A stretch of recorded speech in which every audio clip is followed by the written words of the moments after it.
Let's make some popsicles. Alright guys, welcome back to another episode. It's your boy Gabe, and it's hot outside. I'm sweating. I've been doing some yard work outside. Let's make some popsicles. So, very, very quick, very, very simple. All you have is time on your side. So, all you need is some frozen orange juice. You can use regular yogurt, but I'm going to use some Greek yogurt. And then you only need one fruit, but I really wanted some mango, so I got some mixed berries, which is strawberries, raspberries, and blueberries. And then I got some mango, because who doesn't like mango? So it's very simple. Let's get started. Alright, so first thing is we're going to add some of our orange juice. You want to add about a cup of Greek yogurt.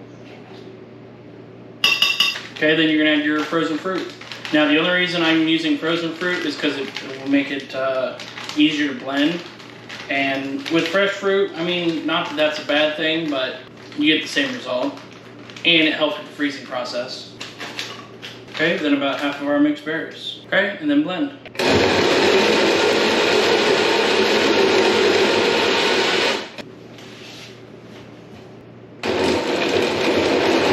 So now, I got these little popsicle thingies.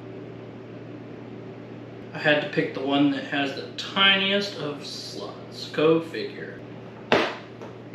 Like so. We'll put these in the freezer for at least an hour, just until they set, and then we'll have some smoothie popsicles. Alright, so they've been in the freezer for a couple of hours. Now the trick is to getting them out. Now I ran some hot water, and let's see if I can get one. Hey, look at that. Look at that. Fruit smoothie pop. So, let's see how I did.